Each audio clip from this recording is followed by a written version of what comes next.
Assalamualaikum warahmatullahi wabarakatuh, sahabat-sahabat sekalian, para praktisi pembelajaran, para praktisi pendidikan, pemerhati, pengamat, ya, dan siapapun yang saat ini sedang merasa terpanggil untuk ikut memikirkan mengenai pendidikan anak-anak kita, ya, pendidikan untuk anak-anak kita.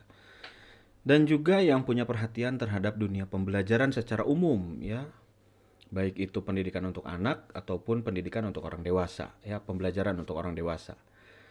Nah, sahabat sekalian, di video yang kedua ini sama seperti halnya seperti di video yang pertama, saya masih akan mengajak Anda untuk membedah pengetahuan demi pengetahuan, informasi demi informasi, ya, mengikuti perjalanan untuk mengambil pelajaran dan kesimpulan mengenai eh, pemahaman dan penerapan dari hybrid learning, ya, yang rencananya nanti akan mulai diterapkan katanya, ya, kalau jadi nih, ya, kalau jadi mulai diterapkan sebagai solusi pembelajaran di masa pandemi atau di era new normal, ya. Nah, sahabat sekalian, pada video sebelumnya saya sudah menjelaskan, ya, mengenai hybrid learning, ya.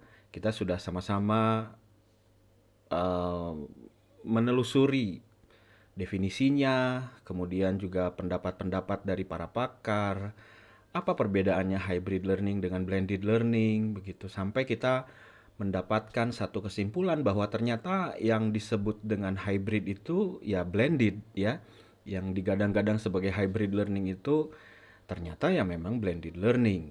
Oke.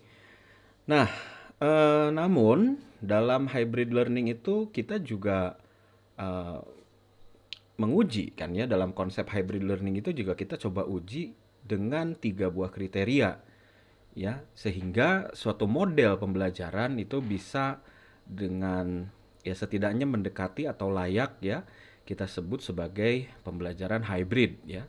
Adapun 3 kriteria itu yang sudah kita bahas, ya. Yang pertama adalah eh, mendukung terhadap learning continuity.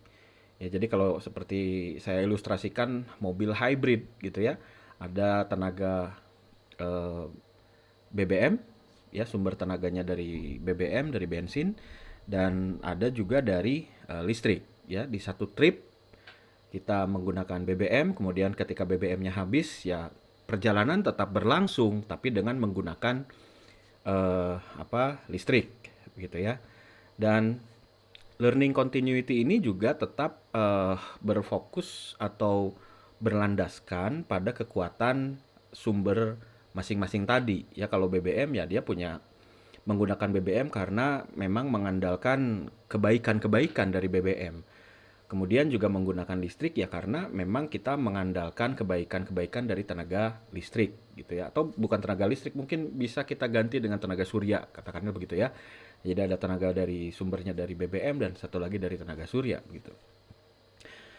Nah, sahabat sekalian, eh, learning continuity ini tentu saja sangat penting, ya. Jadi dikatakan hybrid itu kan artinya kita bisa bisa tetap running pembelajarannya, ya, tidak terhenti oleh suatu keadaan atau suatu permasalahan, tetap running, tetap jalan, tapi dengan menggunakan pendekatan, menggunakan model dan menggunakan sumber tenaga yang berbeda. Intinya perjalanannya tetap jalan, ya. Kalau saya berangkat dari Bandung ke Jakarta pakai bensin, ya, mobil dengan menggunakan bensin, lantas saya tidak jadi berhenti di Jakarta karena saya tidak punya lagi kehabisan bensin misalkan, atau misalkan bensinnya tidak tersedia atau saya sendiri tidak punya uang untuk beli bensin. Saya tetap bisa balik ke Bandung dengan mengandalkan kekuatan atau kebaikan-kebaikan dari tenaga listrik. Ya, jadi itu learning continuity ya modelnya seperti itu. Yang saya contohkan secara real dalam pembelajaran adalah pada pelajaran bahasa Inggris, ya. Ketika kita eh, menjelaskan, ya, seorang guru menjelaskan, kemudian murid juga mengikuti pelajaran, mungkin akan lebih baik dengan menggunakan metode offline, ketemu langsung, gitu, ya. Sampai dengan tahapan misalnya mempelajari grammar, mempelajari tenses, ya, itu memang baiknya ketemu langsung. Oke, baiknya ketemu langsung. Demikian juga dengan ketika belajar conversation, baiknya ketemu langsung. Artinya itu terjadi offline ya di sana. Lalu kemudian ada pelajaran yang disebut dengan vocabulary, ya, pelajaran tentang bagaimana kita bisa mengingat, menghafal, menguasai banyak kata begitu ya dalam bahasa Inggris, ya. Jadi vocabulary gitu. Nah, barangkali kalau vocabulary ini digunakan dengan pendekatannya offline, ya, tatap muka antara guru dengan murid tidak akan maksimal, ya, tidak akan maksimal. Tapi kalau menggunakan pendekatan yang sifatnya online, di mana murid juga di support, di apa, didorong ya untuk bisa belajar secara mandiri, itu malah justru akan hasilnya optimal, ya. Kenapa demikian? Ya, dalam case menghafal kata-kata dalam bahasa Inggris, ya kita kan tahu sendiri ya, ada orang-orang kecenderungannya, bahkan bukan ada orang-orang, tapi kecenderungannya orang-orang menghafal sesuatu dengan cara dipantau, dengan cara dimonitor, ditongkrongin begitu oleh guru, oleh temannya bahkan gitu ya. Itu malah tidak bisa menghafal ya. Jadi kalau di sekitarnya ada banyak orang, seolah-olah mata itu melihat terhadap orang yang sedang menghafal, dia malah jadi nggak bisa menghafal ya, jadi banyak yang lupa gitu. Tapi menghafal itu justru akan jadi lebih enak, lebih gampang dilakukan ketika kita berada dalam suatu ruangan sendiri, kemudian kita bebas misalnya menggunakan metode berteriak-teriak begitu, mengeluarkan kata-kata gitu ya. Kita baca keras-keras, berulang-ulang, atau baca dalam hati sambil mendengarkan musik begitu. Jadi yang kerasnya musiknya bukan kata-katanya. Ya metode apapun yang bisa digunakan untuk menghafal ya. Jadi makanya vocabulary itu mungkin karakteristiknya akan lebih mudah dilakukan atau dikuasai ya dengan cara menghafal sendiri, which is itu adalah dengan menggunakan pendekatan online learning. Jadi kita melalui online ini tinggal hanya menyediakan ya daftar kata yang perlu dihafal. Juga guidance ya, tips-tips ketika menghafal. Ya, cukup itu saja. Nanti sisanya murid itu yang akan menghafal dengan sendiri, dengan caranya sendiri yang itu khas ya, unik. Nah, ya. Sementara untuk yang eh, apa namanya bagian seperti misalkan grammar, tenses, conversation, yaitu pendekatannya harus offline, ya harus ketemu, harus face to face, harus tatap muka, ya. Jadi ini yang dimaksud dengan eh, di satu bagian kita menggunakan kekuatan atau kebaikan dari offline learning, dari face to face learning, dan pada bagian yang lainnya di step yang lainnya ya kita menggunakan kebaikan dari online learning karena yang optimal kalau untuk yang tadi vocabulary itu yang online ya, sedangkan kalau untuk yang sisanya ini yang offline ya. Jadi itu contoh ilustrasinya ya bagaimana online dan offline dua-duanya sama-sama punya kekuatan ya, dan kekuatan itu digabung ya, bukan digabung jadi satu enggak gitu ya, tapi kekuatan itu digunakan ya untuk mensupport masing-masing proses belajar, yang mana proses belajar ini adalah satu kesatuan tema yaitu bahasa Inggris, satu kesatuan mata pelajaran bahasa Inggris ya. Ini contoh dari learning continuity ya, one step dia pakai offline and then next step dia pakai online, di continue terus, nggak berhenti ya, nggak berhenti gitu.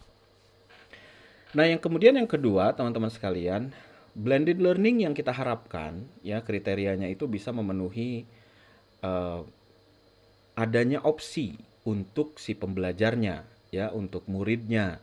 Ya mungkin untuk yang anak kelas 1 2 SD itu nggak terlalu begitu ketara begitu ya, tapi mungkin untuk yang udah mulai kelas 3 4 5 begitu ya, udah mulai masuk kelas 9 itu udah option ini udah mulai ini. Anak kan sudah mulai punya preferensi ya. By the way, saya tadi ngajar anak saya ya, kelas 2. Ini ada case menarik nih berkaitan dengan opsi belajar ya. Saya tadi siang itu mengajar anak saya yang kelas 2 ya, kelas 2 SD. Eh dia belajar melalui video yang dikirimkan oleh gurunya. Jadi belajar pakai video. Di dalam video itu disampaikan tentang pelajarannya adalah pelajaran matematika ya, tentang besar kecil, apa lebih besar dari apa, angka berapa lebih besar dari angka berapa lebih kecil dari angka berapa begitu ya. Tanda besar kecil sama dengan dan sebagainya. Saya minta anak saya untuk coba kamu pelajari dulu videonya. Nanti kalau nggak ngerti ya tanya ayah ya. Karena saya juga ingin anak saya usaha sendiri dulu. Kira-kira 10 menit kemudian, kurang malah ya. Kurang dari 10 menit kemudian anak saya datang ke saya, kemudian bercerita ya. Ya, ini udah dilihat videonya. Gimana? Kamu ngerti? Gak ngerti ya. Gimana ini caranya gitu ya. Nah, saya pikir mungkin anak saya kurang usaha gitu kan. Begitu saya lihat lagi videonya, oh ya memang agak penyampaiannya agak formal gitu ya, dan mungkin untuk ukuran nggak salah sih ya, nggak salah. Cuma mungkin untuk ukuran kelas 2 SD perlu lebih disederhanakan lagi. Ya akhirnya saya dari situ me, apa saya membuat suatu model pengajaran ya, ya sebisa-bisa saya aja ya, berbekal pengetahuan ketika saya juga dulu diajar oleh orang tua bagaimana, ditambah dengan pembelajaran ketika saya mengikuti berbagai macam organisasi, ketika saya juga mengikuti proses pendidikan selama kuliah ya di jurusan pendidikan. Ya saya gunakan semua kemampuan yang saya bisa dan akhirnya ya saya pakai cara manual, tidak pakai cara video gitu ya. Nanti saya liatin deh videonya ya, bagaimana saya mengajar anak gitu. Dan ternyata cara yang saya sampaikan kepada anak saya, jadi gaya mengajar saya kepada anak saya itu lebih bisa diterima, lebih masuk begitu ya, secara secara interaksi mungkin ya, dia lebih lebih senang begitu sehingga dia jadi lebih mudah paham. Nah, ada opsi nih teman-teman ya. Saya ke anak saya ini memberikan opsi. Kamu lihat video, lalu kerjakan tugasnya. Yang kedua, opsi kedua, kalau kamu gak ngerti videonya, kamu boleh eh, apa belajar dengan ayah, lalu kerjakan tugasnya. Ya ujung-ujungnya sama ngerjain tugas. Dan ternyata dia pilih opsi kedua. Nah, eh, dalam kesempatan itu bisa saja mungkin ya anak saya ini memaksakan diri untuk mengulang-ulang terus videonya sampai dia paham betul apa yang harusnya dikerjakan, apa yang harus dipahami, lalu bagaimana tugas itu nanti dikerjakan. Tapi kemudian dia punya opsi yang lain, yaitu uh, call a friend, bukan call a friend, call a father begitu ya. Dan dia bertanya pada ayahnya, ya ini gimana gitu ya, minta ayahnya untuk mengajarkan. Nah ini opsi ini kan yang memutuskan untuk apakah dia akhirnya lebih baik bertanya kepada saya, minta saya mengajarkan, atau dia terus mengulang-ulang video tersebut sampai dia paham. Opsi ini kan ada di dalam dirinya dia gitu loh, ada dalam diri anak saya gitu, ya. Ya walaupun ya boleh dikatakan kecil lah gitu ya kemungkinannya untuk dia ngelihat video gitu ya, lebih lebih apa lebih cenderung pasti minta diajarin sama ayahnya. Cuma kalau kita perhatikan kan setidaknya ada opsi di sana dan ada keputusan yang diambil oleh anak saya. Ya, apa itu yang melandasi keputusan? Ya, we don't know for sure. Kita nggak tahu dengan jelas, kita nggak tahu dengan pasti apa yang membuat dia memutuskan untuk memilih diajarin oleh ayahnya ketimbang mengulang-ulang video sampai dengan dia paham. Kita nggak tahu apa, karena itu ada di ranah pribadinya beliau, ya, ada di ranah pribadinya anak saya. Tapi yang jelas opsi itu ada dan anak saya bisa memutuskan. Nah, harapan saya adalah hybrid learning ini memberikan kita option, memberikan orang yang sedang belajar itu opsi-opsi seperti ini. I prefer to choose this way and then I prefer to choose that way. Ya, rather than gitu, ya. Jadi opsi ini ada, teman-teman sekalian. Ya, nggak perlu diperhatikan gitu, maksudnya nggak perlu diperhatikan, ini karena di situasi begini maka pilihannya ini, enggak gitu ya, itu kebebasan dia aja mau belajar gimana gimana. Tinggal kita kan yang memahami preferensinya apa saja nih yang tersedia gitu kan. Kita yang harus memahami preferensi anak kita bagaimana, lalu apa saja yang bisa kita sediakan opsi-opsinya dalam hybrid ini. Sama seperti halnya ketika kita memutuskan kita punya mobil hybrid, ya. Kemudian kita memutuskan hari ini saya mau pakai bensin, besok saya mau pakai listrik. Apa yang mendasari keputusan itu? Ya bebas-bebas aja gitu loh. Ya pengen aja gitu. Toh saya yang punya mobil.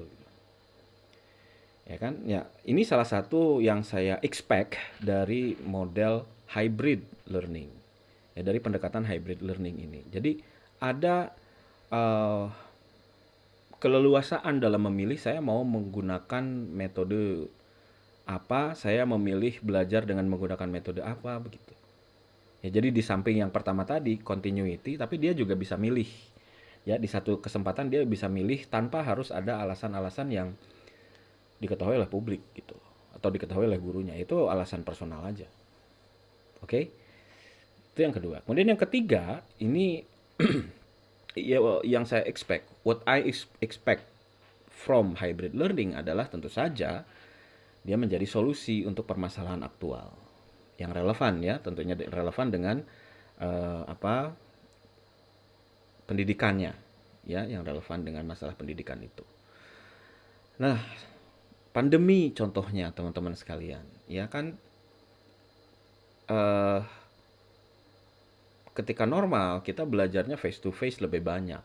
Lalu kemudian ada pandemi, ya kita switch ke online. Ya, dengan dibekalkannya dua pendekatan, dua metode, dua model secara sekaligus ini, maka nantinya ini sudah bisa switch secara otomatis. Gitu ya. Ketika datang pandemi, ya kita switch dulu ke online. Lalu sudah boleh masuk lagi sekolah, ya kita masuk lagi sekolah dengan pelajaran yang memang terus continue gitu loh, nggak terputus. Ya, jadi ini beda dengan yang nomor dua tadi. Kalau nomor dua tadi kan kriteria nomor dua itu memang memilih ya atas alasan personal aja, personalisasi jadinya, preferensi pribadi aja. Kalau ini memang kita mau nggak mau milih karena adanya satu situasi tertentu yang kita nggak memungkinkan untuk mengambil pilihan lain gitu. Artinya kita harus ambil pilihan itu daripada pembelajarannya berhenti. Ya, gitu ya teman-teman sekalian. Itu yang sudah kita bahas di video pertama tuh tentang hybrid, tiga kriteria hybrid learning yang kita harapkan bersama-sama, ya. Eh, ya tentu saja nanti kita bisa tambahkan lagi kriteria apa lagi yang diperlukan dalam hybrid learning ini dalam pengembangannya nantinya gitu ya. Cuma ya saya harap sih hybrid learning bisa memenuhi tiga hal ini, tiga kriteria ini. Nah, sahabat-sahabat sekalian, saya mengajak Anda untuk melakukan perenungan, diskusi dengan diri sendiri, menelusuri lebih lanjut begitu ya. Terutama pada saat kita membahas model atau membahas ilustrasi terakhir di video pertama itu ya, yaitu ilustrasi yang ada di sini yang dikemukakan oleh uh, E. Scheninger, ya, saya nggak tahu gimana bacanya. Scheninger, ya, dalam sebuah jurnalnya yang berjudul A Principal's Reflection. Jadi Principals itu kepala sekolah, ya. Principal's Reflection. Diterbitkan pada bulan Juni tanggal 21 tahun 2020, jadi masih baru. Nah, bahasan kita pada video kemarin itu kan di sini ya, berhenti di sini. Saya mengajak Anda untuk melihat kembali, kemudian merenungkan, kemudian juga merefleksikan gitu ya, menyimpulkan gitu. Ada nggak kira-kira di apa namanya yang kita expect ini, ya ada nggak di sini gitu ya. Jadi ini bukan model teman-teman sekalian, ini bukan model. Cuma apa ya, bisa disebut ya komponen lah ya, komponen dari hybrid learning. Tapi ini judulnya model. Oke lah, ya kata E. Sheninger ini adalah model. Oke, jadi ini adalah model hybrid learning. Ya, model hybrid learning itu terdiri dari satu, kalau dari segi segi apa pembelajaran ya, ya kita pakainya jelas blended learning. Dari segi pedagogi ya, itu kita jelas pakainya blended learning. Oke, dari segi pengajaran gitu. Nah, cuma ada komponen-komponen penyerta lain yang harus kita perhatikan ya. Di mana nanti ini blended learningnya menjadi sebuah racikan baru, racikan new normal begitu loh.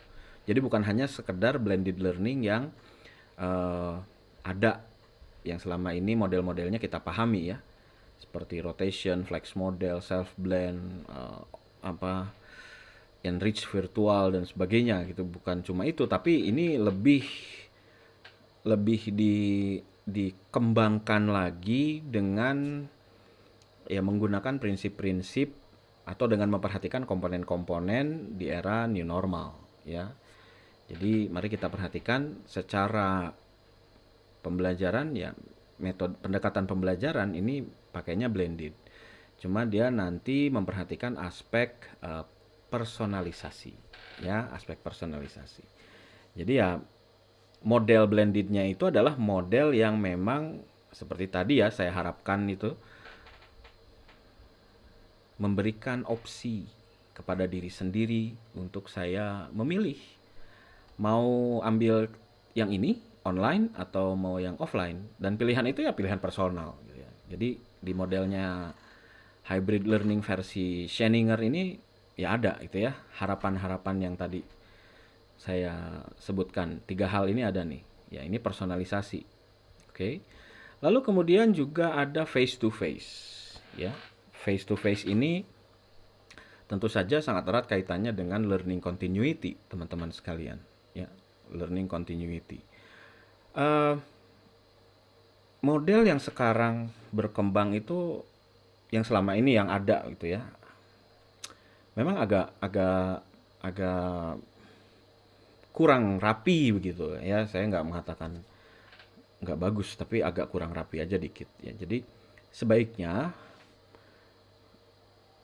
kalau kita menggunakan model blended ya, sebaiknya hal-hal yang bersifat konseptual begitu ya, kemudian hal-hal yang bersifat teori itu bisa dipelajari secara mandiri oleh siswa ya, oleh students. Lalu ketika kita bertatap muka itu lebih banyak membahas hal-hal yang sifatnya praktikal. Jadi misal contoh begini, kita belajar tentang kewarganegaraan ya. Kemudian guru meminta muridnya untuk mempelajari atau membaca bab berapa tentang kewarganegaraan, misalnya begitu ya.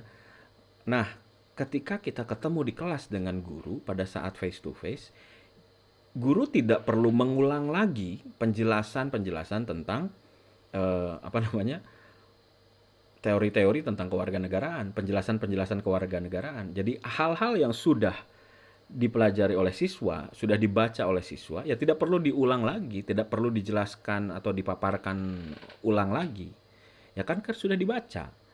Guru tinggal ngecek ya, apakah pemahaman siswa ini benar apa enggak gitu ya. Eh, Seperti apa yang diharapkan atau tidak gitu ya. Jangan-jangan dia membacanya betul bab itu, tapi pemahamannya ternyata nggak sesuai dengan apa yang diharapkan ya, dengan standarnya nggak sesuai begitu.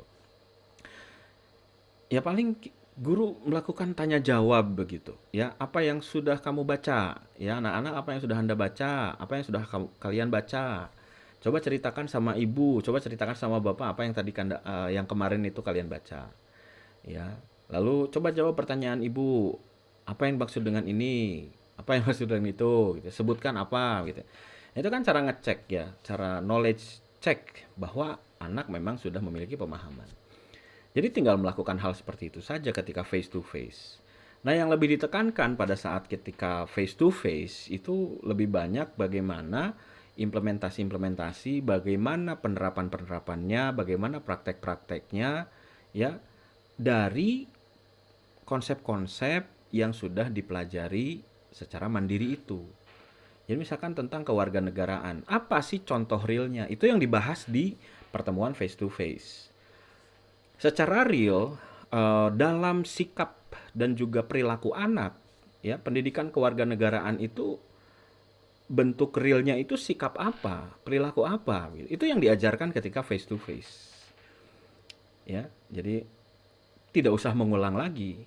Jadi penguatannya itu adalah kekuatan dari face to face itu adalah kita kan bisa bisa observasi, kita bisa melihat anak ini sudah benar apa belum begitu ya mempelajarinya. Kita bisa memberikan feedback secara langsung begitu ya. Kita juga bisa menceritakan banyak hal, mendemonstrasikan banyak hal, mensimulasikan banyak hal begitu. Itu kekuatan dari face to face. Kekuatan dari online gitu ya. Kekuatan dari online kebalikan dari face to face. Ya, akan sangat mengalami kesulitan kalau misalkan seorang anak diminta untuk mengikuti praktek-praktek yang seharusnya dia ketemu secara langsung. Ya contoh saja tadi ketika anak saya belajar matematika gitu kan mengoperasikan eh, apa namanya pengurutan bilangan, mengoperasikan tanda besar kecil sama dengan. Ya itu kan memang ya baiknya bisa face to face, tapi ketika itu di online kan jadi pusing gitu kan anaknya gitu ya. Nah ini salah satu contoh gitu.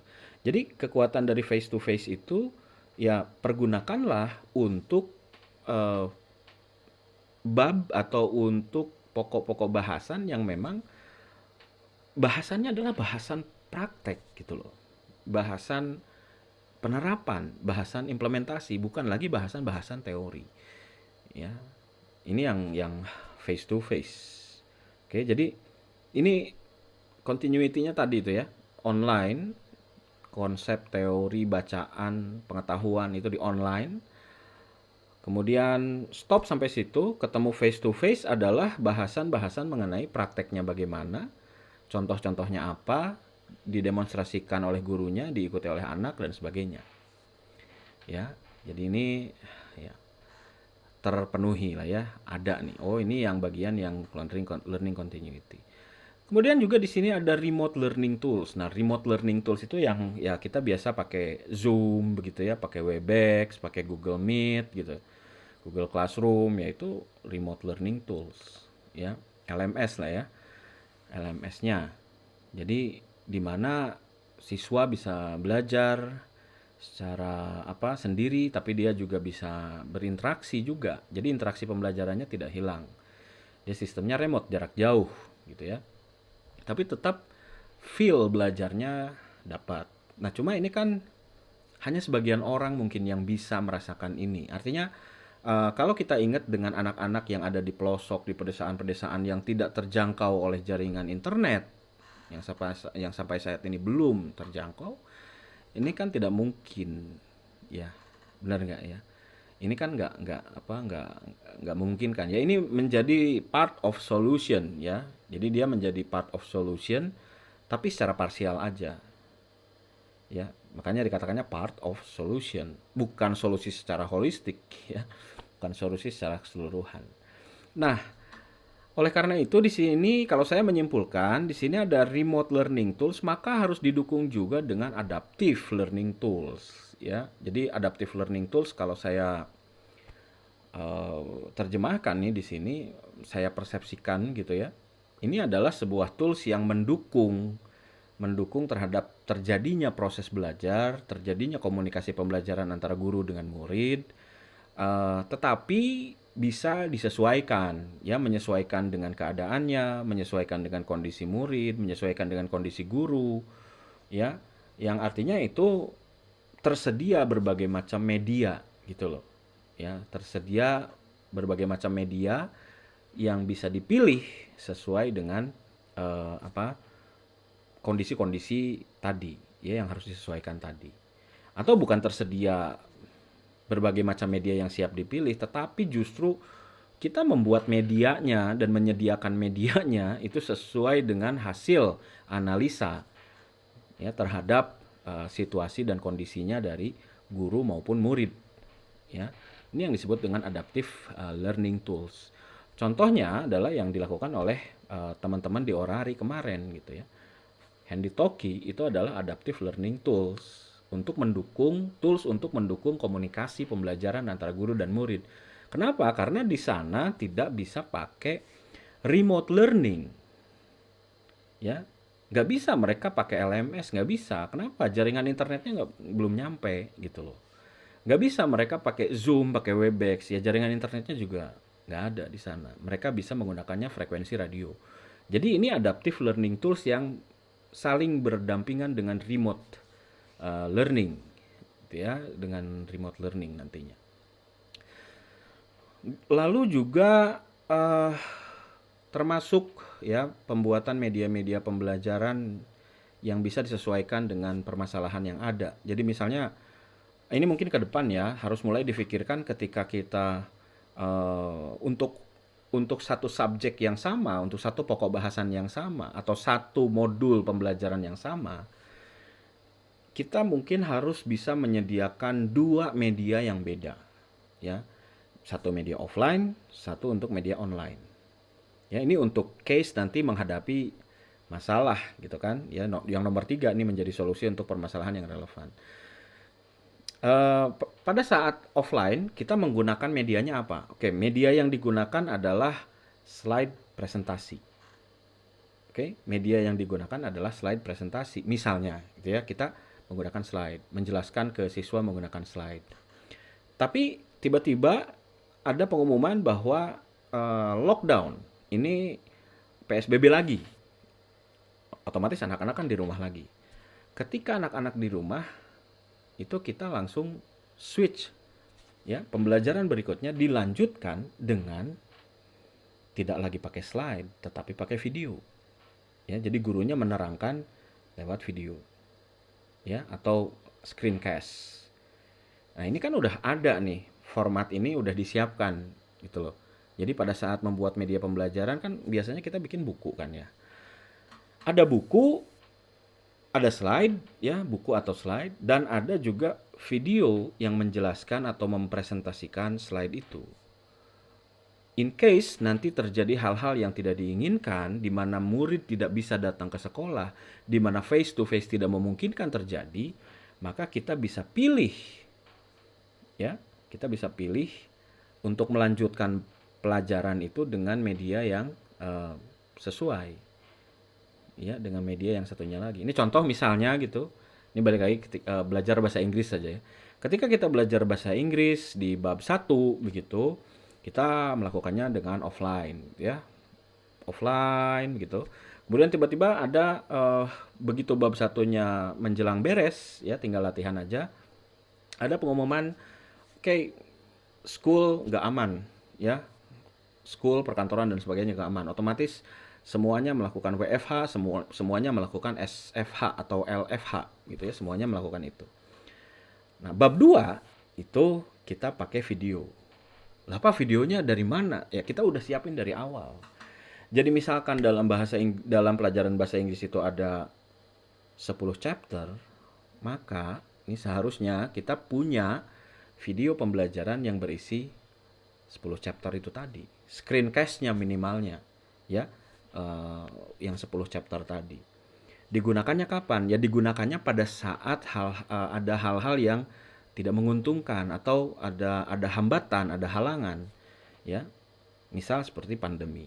Dan dalam keseharian juga nantinya bisa digunakan hal tersebut. Ya, video itu nanti untungnya buat apa? Ya video itu untungnya kalau misalkan nanti cerita soal konsep, menjelaskan soal teori dan sebagainya, contoh-contoh itu video itu bisa kita gunakan sehingga nanti pas ketemu kita tinggal melakukan praktek-praktek tadi. Ya. Jadi bukan hanya pada saat pandemi saja digunakannya atau pada saat ada bencana apa misalkan digunakannya. Tidak pada saat harus schooling from home atau work from home digunakannya, tidak. Tapi itu juga nanti kalau misalkan ada hambatan-hambatan yang lain gitu ya, atau malah mau menjadi sebuah model yang permanen ya, pendekatan yang permanen dengan menggunakan video learning, ya kita bisa pakai itu untuk eh, mendukung proses blended ya, blended learning yang dimana tadi tuh videonya apa, teorinya dipelajari sendiri, kemudian secara praktek face to face itu kita ketemu ya, jadi tinggal praktek, jadi bisa digunakan untuk itu ya. Atau misalkan ada case gurunya sakit, wah guru sakit, sudah dijadwalkan face to face seperti biasa, tapi kemudian bu guru sakit. Kalau zaman dulu kan bu guru sakit, ya kita senang-senang aja gitu ya. Ada yang lari-lari, ada loncat-loncat, ada lempar-lemparan kertas, kapur, dan sebagainya. Sekarang kapur udah nggak ada. Nah sekarang nggak begitu. Gurunya nggak ada, tinggal telepon ke sekolah atau tinggal WA ke bagian apa begitu ya. Nanti kasih tugas, ini video yang harus dilihat, dipelajari, dan didiskusikan bersama teman-teman. Lalu setelah itu kerjakan tugas. Bisa dipakai untuk itu kan si video pembelajarannya ya. Jadi bukan hanya pada saat eh, ada musibah atau ada pandemi saja ya. Jadi yang adaptive learning tools ini dia mendukung terhadap eh, permasalahan ya, terhadap nomor 3 ini. Dan kemudian ada social distancing. Nah ini sudah jelas dia ya, memenuhi kriteria nomor 3. Tetap healthy and safety ya, dia juga masuk ya, dia masuk di nomor 1, 2, 3. Flexible schedule juga sama ya, dia ini ya, tadi udah dibahas ya, dia berkaitan dengan metode blended learningnya ya, berkaitan sama model. Ini saya nggak tahu blended learning jadinya disebutnya model apa metode, karena dia ada di dalam model. Kalau ininya model berarti ininya metode begitu ya. Yang apa-apa lah, whatever. Nah saya kalau melihat dari meninjau ulang dari konsep ini ya, dari hybrid learning model yang dikemukakan oleh Sheninger dalam Principles Reflection-nya, saya ya boleh dikatakan apa yang saya harapkan dari hybrid learning itu, tiga-tiganya ini ada semua gitu ya. Bisa dikatakan ada semua. Tinggal nanti pengejawantahannya, penerjemahannya secara nyata itu bentuknya seperti apa. Itu yang perlu kita pikirkan next-nya. Kurikulumnya bagaimana, silabusnya bagaimana, RPP-nya bagaimana ya. Ya itu yang harus kita perhatikan lebih lanjut nantinya. Ya, jadi ini kesimpulan saya teman-teman sekalian. Ya saya berharap hybrid learning model ini bisa seperti ini ya, bisa seperti ini memenuhi ekspektasi terhadap hybrid learning yang terdiri dari 3 kriteria ini secara minimal ya, minimalnya 3 aja dulu begitu.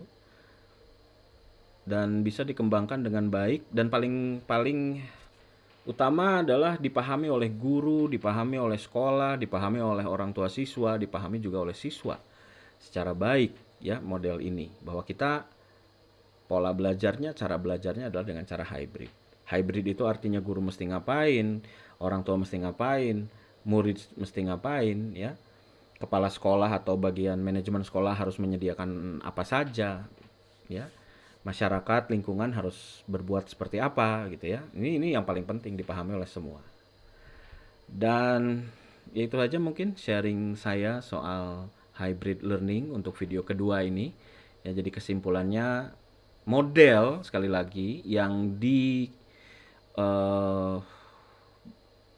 oleh Sheninger ini dia untuk sementara memenuhi terhadap ekspektasi kita mengenai hybrid learning ini ya, dan itu pun disesuaikan ya, dicocok-cocokkannya, tapi ya tetap punya landasan, bukan hanya sekedar cocok logi. Oke, itu aja teman-teman sekalian, dan ini semoga pembahasan kita berkah diiringi dengan samar-samar suara takbiran ya, karena kita besok akan melaksanakan Idul Adha ya. Selamat melaksanakan Idul Adha, selamat merayakan Idul Adha, selamat beribadah begitu buat Anda yang melaksanakannya, dan tetap jalankan protokol kesehatan ya dimanapun Anda berada. Jangan karena rebutan daging kurban kemudian kita me, istilahnya mengabaikan ya protokol kesehatan, protokol pencegahan COVID-19. Saya Muhammad Isman, sampai jumpa kembali di video berikutnya. Assalamualaikum warahmatullahi wabarakatuh.